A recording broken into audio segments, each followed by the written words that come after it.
एक कसाई था सदना। वह बहुत ईमानदार था। वो भगवान के नाम कीर्तन में मस्त रहता था। यहाँ तक कि मांस को काटते बेचते हुए भी वह भगवान नाम गुनगुनाता रहता था। एक दिन वह अपनी ही धुन में कहीं जा रहा था कि उसके पैर से कोई पत्थर टकराया। वह रुक गया। उसने देखा एक काले रंग के गोल पत्थर से उसका पैर टकरा गया है। उसने वह पत्थर उठा लिया, वह जेब में रख लिया, यह सोचकर कि यह मांस तोलने के काम आएगा। वापस आकर उसने वह पत्थर मांस के वजन को तोलने के काम में लगाया। कुछ ही दिनों में उसने समझ लिया कि यह पत्थर कोई साधारण नहीं है। जितना वजन उसको तोलना होता है, पत्थर उतने वजन का ही हो जाता है। धीरे धीरे यह बात फैलने लगी कि सदना कसाई के पास वजन करने वाला पत्थर है। वह जितना चाहता है पत्थर उतना ही तोल देता है। किसी को 1 किलो मांस देना होता तो तराजू में उस पत्थर को एक तरफ डालने पर दूसरी ओर 1 किलो का मांस ही तुलता। अगर किसी को 2 किलो चाहिए हो तो वह पत्थर 2 किलो के भार जितना भारी हो जाता।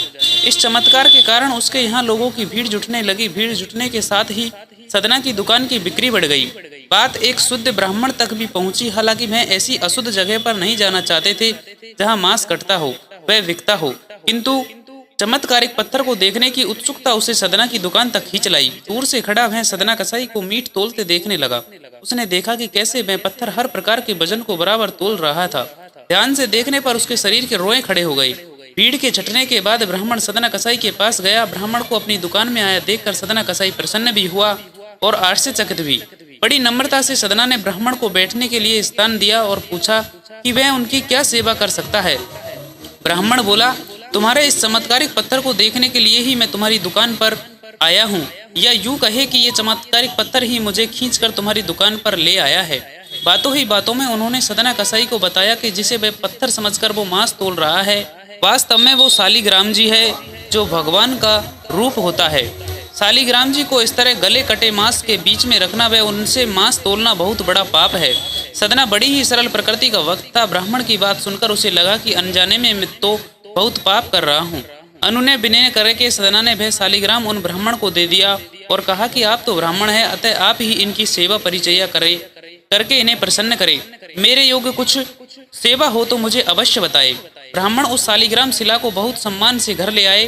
घर आकर उन्होंने श्री शालिग्राम को स्नान करवाया, पंचामृत से अभिषेक किया, वह पूजा अर्चना आरंभ कर दी। कुछ दिन ही बीते थे कि उन ब्राह्मण के स्पर्श में भी श्री शालिग्राम जी आए। वह कहा, हे ब्राह्मण, मैं तुम्हारी सेवाओं से प्रसन्न हूँ, किंतु तुम मुझे उसी कसाई के पास छोड़ आओ। स्वप्न में ही ब्राह्मण ने कारण पूछा तो उत्तर मिला कि तुम मेरी अर्चना पूजा करते हो, मुझे अच्छा लगता है, परंतु जो भक्त मेरे नाम का गुणगान कीर्तन करते रहते हैं उनको मैं अपने आप को भी बेच देता हूँ। सदना तुम्हारी तरह मेरा अर्चन नहीं करता है, परंतु वह हर समय मेरा नाम गुनगुनाता रहता है, जो कि मुझे अच्छा लगता है, इसीलिए तो मैं उसके पास गया था। ब्राह्मण अगले दिन ही सदना कसाई के पास गया। वह उनको प्रणाम करके सारी बात बताई। वह श्री शालिग्राम जी को उन्हें सौंप दिया। ब्राह्मण की बात सुनकर सदना कसाई की आंखों में आंसू आ गए। मन ही मन उन्होंने मांस बेचने खरीदने के कार्य को तिलांजलि देने की सोची और निश्चय किया कि यदि मेरे ठाकुर को कीर्तन पसंद है तो मैं अधिक से अधिक समय नाम कीर्तन ही करूंगा। Thank you for watching this video. दोस्तों, आपको यह कहानी अच्छी लगी हो तो प्लीज़ वीडियो को लाइक करें, पेज को फॉलो करें। मिलते हैं नेक्स्ट वीडियो में, तब तक के लिए बाय बाय, राम राम।